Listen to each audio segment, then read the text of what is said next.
section that we'll be talking about is the professional experience, the almighty professional experience. This is the part, remember, if you watched the video on the formats of Canadian resumes, I think it's the same series where we talked about the chronological, the functional, and the combination.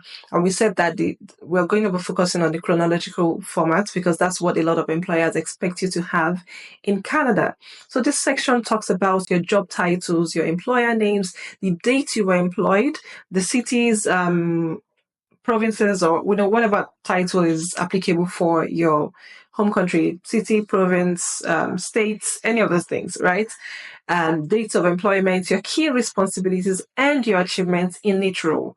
Another key piece of information that immigrants might want to include in this section is contextual information. What do I mean by contextual information? It's information that makes it easier for employers in Canada to understand that role. For example, if you worked in a bank and it was one of the biggest banks in your home country or continent, it might not be only sufficient for you to mention that, oh, you worked in this bank, maybe ABC Bank.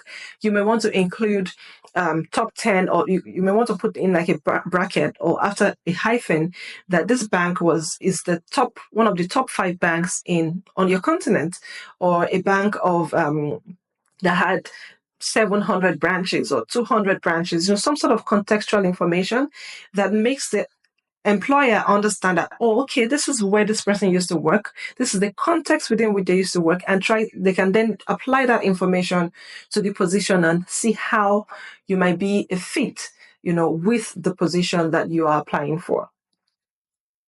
The purpose of this section is also to help the employer see how much of a fit you are for the role, showcasing your work history, your relevant work experience, your accomplishments in a way that convinces them that you are the best person for the job. Remember, I said that your resume is your marketing tool and you are the product. So you really have to be paying a lot of attention to this section. Again, with all of the sections, with most of the sections we'll be talking about, we have separate videos where we would explain to you how to craft, the section in a way that makes you attractive to the employer.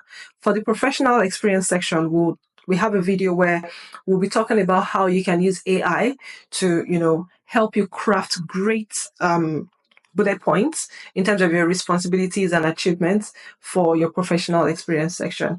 And you can check out that video on our page. Thank you.